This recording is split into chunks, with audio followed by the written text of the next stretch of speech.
Let's have a open and honest discussion today. Okay, I want to be open and honest about something. Through my timeline, you know, Instagram and social media and everything of that nature. And basically we're starting to see another issue, well, not another issue, but an old issue, nothing new under the sun. The Bible tells us this. As far as this subject, I've talked about it before, but I guess it's time to go back and review it. And I'm talking about the subject of being transgender. Now, I'll go ahead and put it out there. This video may not sit well with some folks.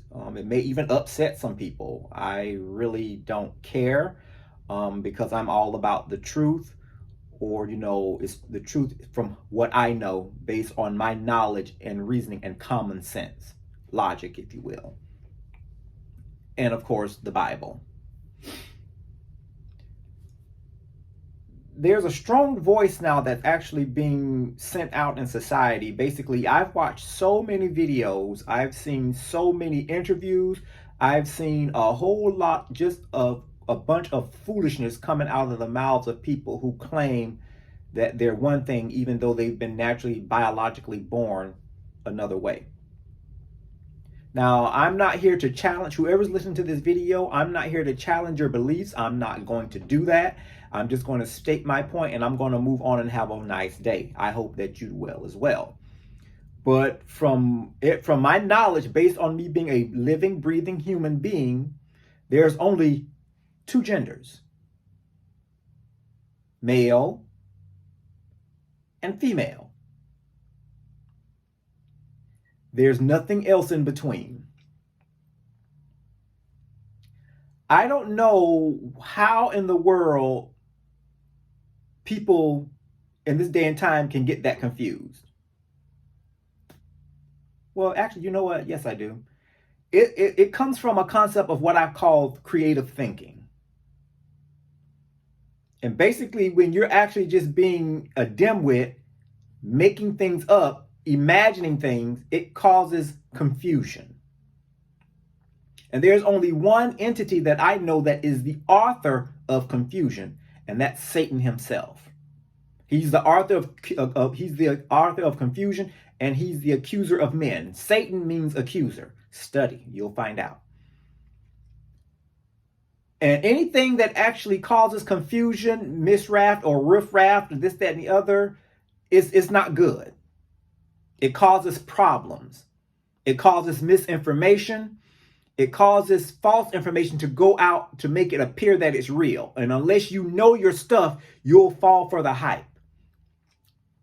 There is nothing sadder, and in some cases, I'm going to just plain out admit it, it's a bit comical to me to sit here and watch some of the videos of people who are actually saying that they are actually born, they're actually one thing when they were actually biologically born something else. Now, and the sad part about it is that you parade around and behave that way. See, one thing about it is that we go back to what's called the power of words. It's important that you speak the right thing over people or say the right thing. So once it becomes ingrained, it'll go do its natural thing and it'll flow and do what it's supposed to do. And the other part about it again is that when you speak lies and deception and you keep putting it over and speaking into the minds, especially these young folks who are actually trying to identify or trying to find an identity, they're going to grab a hold of what's constantly being told to them, and then they're going to begin to accept it as their truth. You have a whole lot of misguided parents who really shouldn't even be parents, psychologists who shouldn't even be psychologists, and other counselors and everything letting these young children know whose brain capacity, whose brain hasn't fully developed, let them know that it's okay to feel the way that you feel. If you are male and you want to be a female, it's okay. You can identify as that, You can't tell. No, you can't do that. You don't have the right to tell these young folks or whoever the case may be, who is not even, again, to have the right or the ability to make decisions on themselves. They're living still under somebody else's care. You cannot tell them that it's okay. No, it's not okay. All it does is it brings up and it teaches them to have a false identity and to continue to live a lie and to try to perpetrate that lie on other people. See, one thing about it is that people are trying to force their identity on other folks. And see, one thing about it again is that I don't care how you live. That's your business. I'm talking about in the adult realm, because again, as a child, you don't have no rights to say anything. The only thing you need to do is carry your behind to school and come home, study, and be taught the lessons of life, so you can become a productive human being. You don't have any rights as far as I'm concerned. But when you are an adult and you talking about well, you got to accept me as a woman, and I'm looking at you and I see that you are clearly a male. I'm looking at you and trying to figure out, excuse me, but I'm going to address you just as your biological certificate says, and which is a male, and the same thing as a female. If you were a female at birth, that's how I'm going to address you. All of these pronouns that they have going out there that is confusing. He, she, we, it, they. Don't address me as a him. Address me as a her, and this, that, and the other. He, she, we, all of this crazy stuff.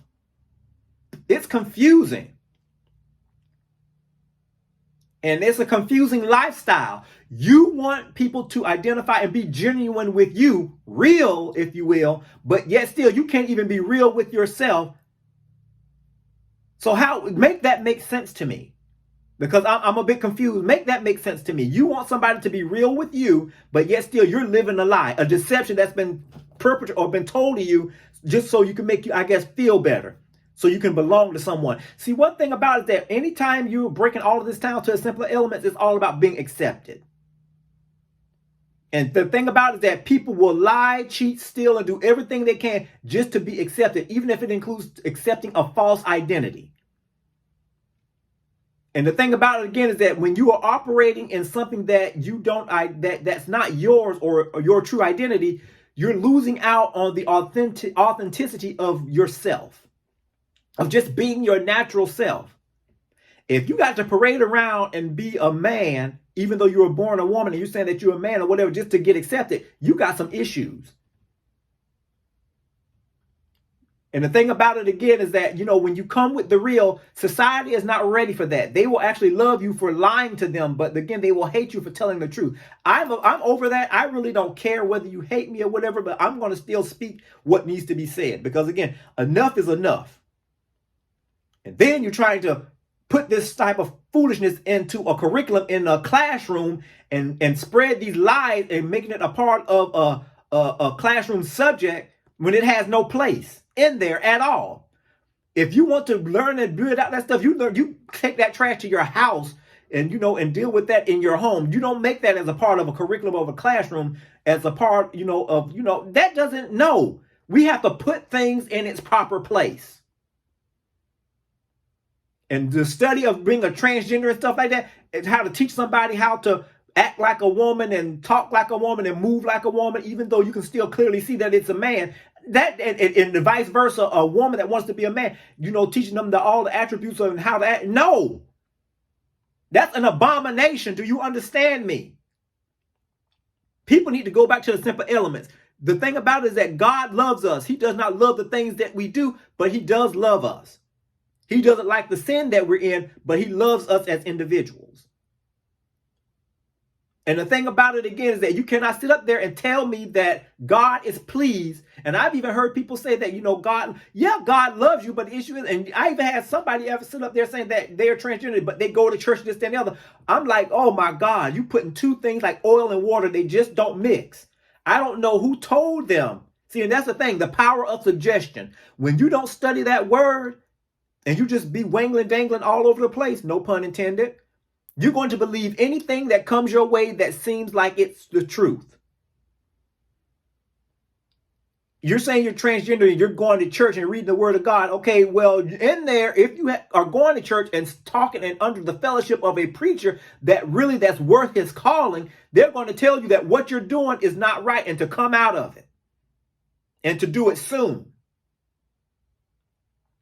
Because that trash does not have no place in the church. And yes, I call it trash because that's exactly what it is, pure trash. And what do you do with trash? You throw it away. It smells. It stinks. If you're a man, be a man.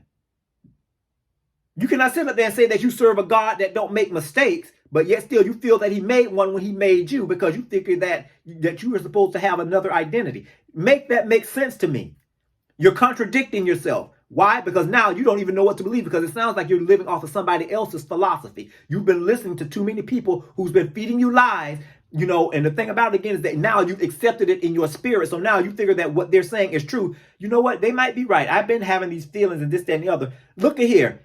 One thing about the process of life is that you're going to go through things and phases where you experiment. And again, it's just a part of life. You're going to experiment things. You're going to see what you like, you don't like, this, that, and the other. And the fact, and to be real, is that you experience something that you like, that you don't want to let go. And now you want to become a part of it. And now you surrounded yourself around people who actually are thinking the same way that you are. And all you're doing is cultivating each other. And the more that you cultivate this thing, now the more it's going to be ingrained in you. And now you're going to want to be labeled as that thing. That's the way that it works. When you break it down in its simple terms, that's what it's all about. You've experienced something, or you've been a part, maybe you experienced some sort of trauma in your life. And, and that's sad, things like these happen because, again, of traumas that may have happened. Maybe someone may have been sexually molested or this, that, and the other. I mean, these type of things happen. These are the type of discussions that people don't want to talk about, but they need to have. And even though that's the case, that still does not make you, that particular way. Because again, it all comes from of what's coming in or what's being fed in your mind. Life is about choices and experiences. And the thing about it, again, is that you get to choose what you want to do. One thing about it is that you don't choose your gender. That's given to you at birth. And you have to work with it and be a part of it all throughout life. And there's no such thing as wanting to change genders, because, again, it don't matter how much you pretend to be. When you look deep down and study, especially when you look at somebody and study them real good, you're going to see that there's something that's off. And I've ran across this many times. And I had to come and question myself. I'm like, wait a minute, something is not right. Something is not off. I begin to study and I begin to look and this, that, and the other. And I'm like, got it. That's why, like I say, society and this new generation Z, X, and all this other type of stuff, you're crazy. You're coming up with all of these different ideas and all of this stuff, and basically it's just a whole bunch of mess. What else are you going to come up with next? Now, I know the concept of transgender is not nothing new, and it goes back, years and decades and such. But this newer generation, they're the main ones that's gravitating toward this like wildfire. And it's like they are fierce with it. And they want you to accept it. And if you don't accept it, that means that you're a hater and all this type of stuff. Well, you know what? You can call me whatever you want. I've been called a lot worse by a whole lot better. So it does not really matter to me. Because, again, you're living a lie. And there is nothing fruitful or nothing to brag about when you're not being your true, authentic self. You got a man, a big burly man, you still can see that he has the muscles of a man and the square hips and everything, and got the big budget, and you trying to squeeze into a dress, and then you got these high heels on, and then you have the nerve to put on a wig and then makeup, and you saying that you are a woman? Excuse me? If the natural women, they ought to be insulted. But a lot of these women, especially black women, they praise that stuff. They giggle and stuff like this. And instead of putting that man in his place and let him know that, hey, you are a man and we need you. We need the influence of our men. They sit up there and they go along with this stuff, because we already know that a gay man is a black woman's best friend. We already know that. So a lot of this stuff also has to do with the fact that for those who actually know the word, we're not going out there and letting them know that you come out from that crazy stuff and be who you're supposed to be. I believe we will see a big change if we had people like that that's not afraid to tackle this word on, to let them know that God is not pleased, and if he made you a man, you be a man. If he made you a woman, you be a woman. Because that stuff does not belong, It does not belong in a home, and it definitely does not belong in a classroom. Life is already full of challenges. And the thing about it is that with this creative thinking, it's creating more issues where there needs to be, where there shouldn't even be any. It's crazy. Women can't have anything of their own these days because the men, for the most part, are trying to do everything that they can, except have babies. And they're trying to say that men can have babies too. No, they can't. When they have a vagina and a uterus, then that's the case. Tell me a man that can have a miscarriage, and if he coming up to you and saying, okay, I got a miscarriage, I think I have a miscarriage. Okay, as a doctor or whoever it is, are you going to check him to see if he has a miscarriage? If you see that he's a transgender man and he says that I think I have a miscarriage, as a doctor, are they going to say, okay, let me go ahead and do a physical exam to see, when you can clearly see that the fella got a penis? I mean, come on, it's just basic stuff, people. Do we have to go back to the simple days in elementary school? Because I ran across a video with Mr. Rogers singing about, it's if you are a boy, you're going to be a boy. If you're a girl, you're going to be a girl. Do we have to go back to simple stuff like that again? Because it sounds like we have to. For educated people that are so educated, they are some of the dumbest people. And let's face it, the Gen Z, they are brilliant. They are actually geniuses. These are people that are graduating colleges early, going on and making buku money. I mean, they are so smart, but yet still they lack common sense. They don't have any. They got the book smarts, but they don't have any street smarts or common sense. They're easily gullible because out of all that they have, they still want to be accepted. It's ridiculous. But, again, that's the sign of the last days. Talk to you guys later. Peace out.